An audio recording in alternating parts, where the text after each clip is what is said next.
So today, Placemark is getting a much better system for managing overlays. This is going to be pretty cool for people who have geographically restricted but special and kind of particular datasets. So previously, we had this layer list, and there was just one layer that you could do. What's new is that there can be a stack of layers with opacity and ordering. And also, we have new support for tile.json, which is a specification which actually looks just like this.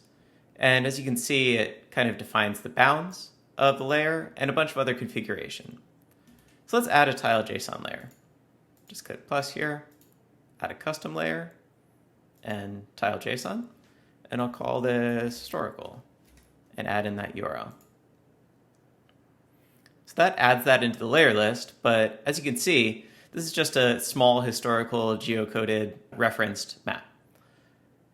To zoom to it, I can click this button, the magnifying glass button, and that pans the map right to this map that's been helpfully positioned and tiled by the All Maps project. So if I'm looking at this and I want to make sure that it's aligned, I can also dial down the opacity of this layer. And now I can see the Mapbox map right behind it. What's also cool with these stacks is that you can have multiple layers in the stack. And so if I look at some of the OpenStreetMap layers, let's say that I want the German OpenStreetMap style as a layer on the map. I can add that as a custom XYZ layer and do a quick touch up to this template style. Add that, and now we have German OSM. But I probably want that between the historical and the monochrome layer. So there we go. And I'll dial up the monochrome level back to 100%. And if I want to switch between German and the Mapbox map, I can just toggle the opacity of the German layer.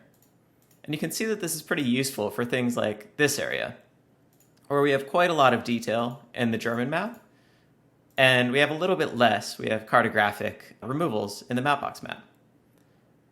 So all of this works with Placemark's real-time model.